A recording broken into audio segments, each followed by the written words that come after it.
Hi there and welcome along to the first in the Row Along Build Me Up series. Now maybe you have just started rowing and you want to gradually build up your fitness and how much you're rowing, or maybe you've been ill or injured and had to take some time away and you know that you need to build things back up to get back to where you once were. So hopefully this series of rows will help you out.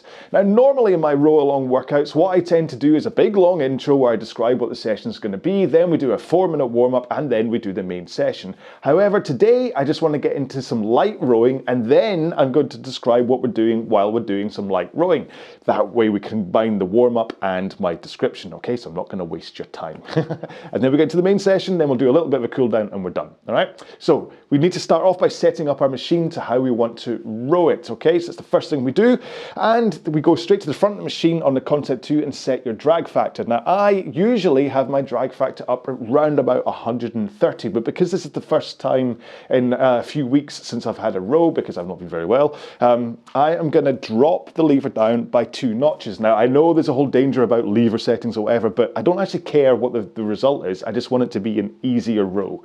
So on your machine, you might want to reduce the tension, intensity, whatever you've got. If you've been used to rowing and you're coming back, if you're new to rowing, just get it set to a point where you get a nice feel from the stroke, but you don't have to heave against it, okay? That's really important. Next up, if you have a machine where you're able to adjust the monitor, set it at eye height so you don't have to look up and you don't have to look down. And finally, if you're able to adjust the foot stretcher height on your machine, set it to a point where you're able to get to the front of the stroke with your shins pointing vertically, okay? If you can't quite get there, chances are you're too high. If you go scooting straight past, chances are you're too low. A good ballpark is to get the straps to cover the balls of your feet, hence a good ballpark, all right? So let's get into some rowing. We're just, intensity-wise, it really doesn't matter. I just want you to get moving, okay? So let's just get into a row, all right? I don't normally do this, but we're going to do it this way, okay? So this is my first row for like 3 weeks. Here we go. So I am going to just row at whatever this stroke rate is. Seems to be 20, but you can row whatever stroke rate you want. Just get moving. Let your body know that you're about to do some work. I want you to put a little bit of pressure from your legs. So that means pushing your legs into the machine. And that's where the force of your stroke comes. And then at the back of the stroke, finish with a reasonable pull as well. But this is a warm-up, a very light row.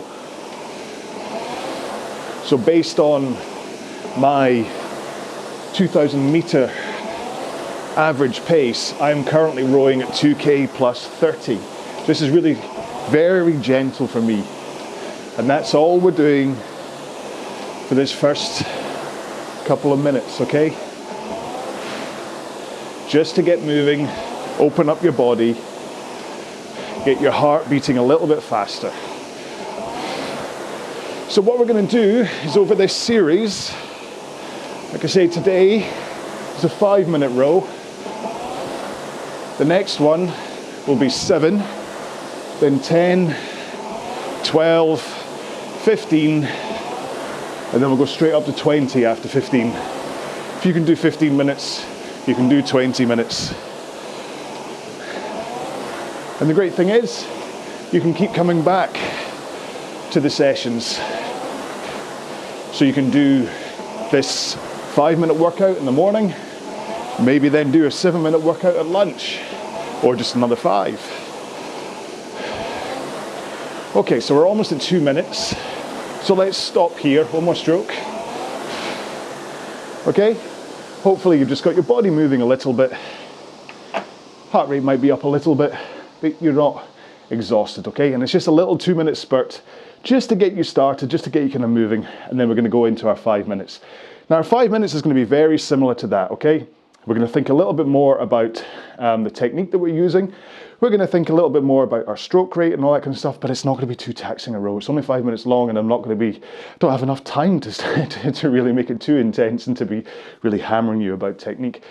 But the point is you just want to get on for this 5 minutes and think about where the power generation is coming from. I kind of put it to you just then about how the power comes from the legs, so that's what we're going to be talking about in today's row. Normally, in these rows, I go on massive diversions about what my dinner plans are and all this kind of stuff. Don't really have time today because we've only got 5 minutes. So, okay. So, go to however you program in your monitor and put in 5 minutes, okay? So, hopefully you have done that already, or you're using ErgZone or something. But yes, program in 5 minutes, or you can just start from a clock of 0 and just row up. Just adjust row and just row for the 5 minutes. There's nothing particularly special about this. All we're going to do is we're going to just knock out 5 minutes, get 5 minutes into our legs and be happy with the row. Now, stroke rate wise, I'm going to do this at around about 24 strokes a minute. That's kind of a mid-range for me. The lower end, the 18 and 20, is the kind of lower technique, fitness boosting kind of levels. Up at 30 is the power speed racing stroke rates. So 24 is a nice kind of middle ground, which I'm hoping most people are going to be comfortable at. And intensity wise, I really just want you to row at an intensity where you are comfortable, okay? You can row hard enough to make sure that you're out of breath, and if you want to be breathing hard, that's absolutely fine. It's up to you how much intensity you want to put into this, but I want to make sure you can make it through the full 5 minutes, okay? Right, so let's get going into this 5 minutes, and then I will talk to you a little bit about technique and all this kind of stuff over the course of this next 5 minutes. Here we go then, in 3, 2, 1, and we're off. Now, 24 strokes a minute is my most comfortable stroke rate, and the one I enjoy most, probably, because I just get to count down in 2.5 second chunks. So every stroke just takes 2.5 seconds. So I can look at the timer and count down or up and just make sure that I'm rowing at every 0 and every 5. And then hopefully the one in between isn't too ragged. Pace-wise, again, because I'm just coming back after a little bit of a virus, let's say, I'm all the way down at 2k plus 20, even though my stroke rate is higher. I just want to test the waters and see how my body feels, make sure I don't tire myself out for my first time back. Remember, you get that power into the machine from your legs. If you are new to rowing and you've thought that rowing was a pulling sport, all about pulling on the handle, I'm afraid to tell you, that's not quite right. You get the power into the machine by pushing your legs into the machine. Effectively, pushing the rowing machine away from you is how you should be thinking about this. And then, if your body is in a forward tilt towards the front of the machine and your arms are straight and relaxed as you push your feet into the machine, the power should travel all the way up into your hands, into the handle, and into the machine. And then you add in a swing over your back, and then finish off with the pull of the hands. And if you get a chance to look at how I'm rowing, you'll notice that I don't pull the handle until the back of the stroke. That I let the initial power come from that leg drive. That's really important when it comes to giving your body that all-over body workout that you may have read about. Rowing is only like a 90% body workout if you push with the legs then swing with the back, and then finish with the arm pull. If you don't really push that hard with the legs, or if you are not in that forward lean at the front, you're kind of reducing that 90% body to like 20. If you just come in and pull like this, you're not getting the workout that you're here for. So in order to use your whole body, you want it to go legs, back, arms. And then the recovery is just about getting those arms nice and straight. Lean back over. And then bend your knees to recover. Get that handle past your knees before you bend them, and you should be in the right position. Okay, we're almost there. 4 strokes to go.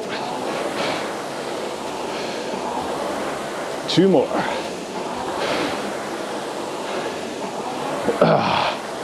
Ta-da! That is our first 5-minute session of the Build Me Up series, whatever you want to call it. I feel chest is a little bit raspy. My quads are a little bit, you were used. Strangely, underneath the hamstrings, that kind of joint between the glutes and the hamstrings, that's a little bit tender. But then, to be honest, loads of people talk about seat pads for Concept 2. You really don't actually need one if your posture's correct, okay? If you're slumped like this, then you're going to be grinding your sit bones over your glutes, okay? And that's what causes the pain. If you have a powerful posture, then what happens is, because you rock backwards and forwards, you don't get that grinding. However, regardless, it does take maybe 5 or 6 sessions of rowing for your body to get used to the pressure of your sit bones literally just squashing your glutes, okay? So they are just going, squashing them down. So what's sometimes a nice idea is, in between warm-ups and stuff, is just to rock from side to side, release that pressure on your backside, okay? Now, I was talking a little bit about technique and things today. What I want to do as a cool down is just do a couple of drills that I normally do in a warm-up, which may help with this idea of how the body should be moving, and it'll give you a chance to think about the positions you're in, okay? So we're going to start off with 30 seconds either side, single leg rowing. So I want you to have 1 foot on the floor, 1 foot in the foot straps, okay? And then we are going to, in fact, I will go into just row just so I can keep an idea of the time. We're just going to row for 30 seconds aside, okay? Nothing's different apart from the fact you've got 1 leg on the floor. So here we go then. It'll be nice, stroke rate's going to be nice and slow, maybe around about 20. And this gives you room to really think about that forward lean into the front and straight arms.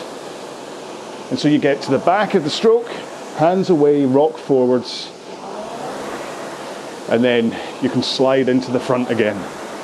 Okay? Just take your time. You don't have to row at the same stroke rate as me. You can slow right down here. Let's swap feet. It's easy for me to do because I've got socks on instead of shoes.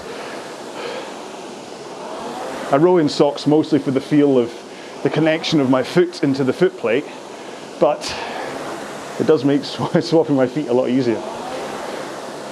So yeah, so you can come forwards. Having 1 leg in helps with your compression if you've got tight hips, but you can really think about straight arms, forward lean, and then pushing out. Now let's put both feet in to the straps, and we're going to row with our back and arms. So that means swinging over our back and pulling in our arms. So straight legs, swing, pull. So rock over your back, in with your arms, out with your arms, rock over your back. Simple. So swing. And the important thing is that you start the flywheel moving with that back swing, and then you pull in your arms. Then you do the reverse, where the arms go out, and then you rock with your back. It's a really simple idea, but it's really good for that posture as well. Let's do one more here. Roll to the front of the machine now with straight arms and try and hold that forward lean and just push out with your legs. Remember I was saying about how the power generation? So this is the point. Straight arms, fingers hooked over the handle. If you can have a nice powerful posture, that's good as well. But you just push. Notice I'm not pulling my arms at all, and I'm hopefully holding that forward lean in a nice, I'm not leaning backwards anyway, as I push my legs into the machine. Right, let's do one more here. Right, now you can continue to do even that last drill or any part of that, or do some light rowing while I say goodbye, or you can get off the machine and do some stretching. I recommend, I might actually put a little inset of me stretching up in the top for you to look at if you want to follow the stretching guide, but I recommend doing hamstrings, quads, hip flexors, and glutes if nothing else, and you might want to look at stretching your shoulders and things as well. But anyway, that was today's beginning of the Build Me Up series. It's a very simple 5-minute row with a little bit of warm up, a little bit of a cool down, and hopefully it's just got enough of a work into your body that you're like, you know what, that's enough for me. I know I can either come back to this again in a few hours time, or that's it, I'm done for today. I know that that's going to be enough for me, and then tomorrow I can add to it, or I can do that series again. As for me, not that I want this to make this all about me, but as being I am just recovering from, like I said, this is a little bit of a virus going around right now, isn't there? And so that was my first row back, and I definitely think that just that 5 minutes plus either side is enough for me today. To be honest, I'm doing this last thing at night so that I can basically just go straight to bed now because I know I'm going to be absolutely exhausted after doing this row. Okay, so make sure, regardless, if you're coming back from this from injury or illness, do take your time. Let your body adapt to what you're asking to do it. Don't just clamber on and do a half-hour row. That's a bad idea. You're going to end up either re-injuring yourself or you're going to end up really draining your system. If you're new to rowing and you're just trying to build up your body, then it's a kind of different way to look at it. The longer you go, what you're going to probably find is that your body is going to respond in terms of muscle soreness. That this may be the first time you've ever used your quads in this way or your arms in this way. So you might find that tomorrow you're in a little bit of, oh, I was rowing yesterday. And like I said, in between the main session and the cool down, there is a chance you're going to get a little bit of a sore backside because it's the first time that you've really had that sensation of your sit bones squashing your glutes while you're also using your glutes at the same time. Because when you think about it, that press out from the front is like doing a deadlift or a squat or something that hopefully you know enough about them that they will tire you out if you do them enough. So you're doing them, plus you're also squashing the muscle at the same time. You're asking it to work, but you're also saying to it, I'm going to let you work, but I'm also going to put you under quite a lot of stress. So that's why your backside might hurt a little bit. But remember what I said about posture. If you think that you are slumped with your hips pointed backwards and your tailbone tucked underneath you and you're rowing like this, that's not the best posture, okay? You're putting lots of force into your lower back and you are going to end up with a sore backside. If you can get into a nice, upright, powerful posture, I'm not talking about, I don't want you to be like a door, don't want you to be bolt straight, piece of plank of wood, but if you can just have a nice powerful posture so that as you come in, you can brace against that stroke and let the power flow through your body, then not only will your rowing be better, but your backside will eventually be better. Like I say, you're probably going to go through 2 or 3 sessions of being a little bit uncomfortable. You can always put a folded towel on if you wish. The downside is that there is an element of your backside just needs to get used to the discomfort, I'm afraid. I'm sorry. But if you get that posture right, eventually the pain will go away. I can row for 3.5 hours without a seat pad. If I can row for 3.5 hours without a seat pad, anybody can, okay? So I really do think it's down to posture most of the time, rather than it being that you really need one. But that said, if you've got 20 bucks, 20 pounds to spare, why not buy a seat pad and see if that cures the pain? However, just be very wary of the fact that it may cure the pain, but it's not going to cure the cause, okay? And that's kind of the posture thing. If you have a bad posture and you're rowing, you're more likely to get injured. You're less likely to be putting in the great efficiency of power into the machine. And like I said, rowing is a 90% body workout if you do it right. If you do it wrong, then you start to just drip away and lose a percentage here, a percentage there, and you can end up down at like 20% if you're just doing a very lackluster pull of your arms, all right? there we go. Right, hopefully, I mean, the reason I've been talking for so long is so that guy up there can continue his stretching and you can follow along. And also because I terribly like the sound of my own voice. Or is it because after doing that for the first time in a few weeks, I can't move, and so I'm like, oh, let's see if I can recover. It's not that. I promise. So that was it. That was our first 5-minute workout of the Build Me Up series. The next one is going to be 7 minutes long. I do hope that you will join me in that one as well. We're going to do very much the same thing. We're just going to get into some rowing. We might just change up the intensity slightly by adding in a little bit, one stroke here and there of a bit more power and stuff, so you can get a feel for what it's like. Who knows? So you'll have to watch that one to find out. In the meantime, no matter why you are doing the Build Me Up series, whether it's because you're a new rower or you're recovering from something, please look after yourselves. Make sure to stay safe and be well, and I will see you in the next one. Bye-bye.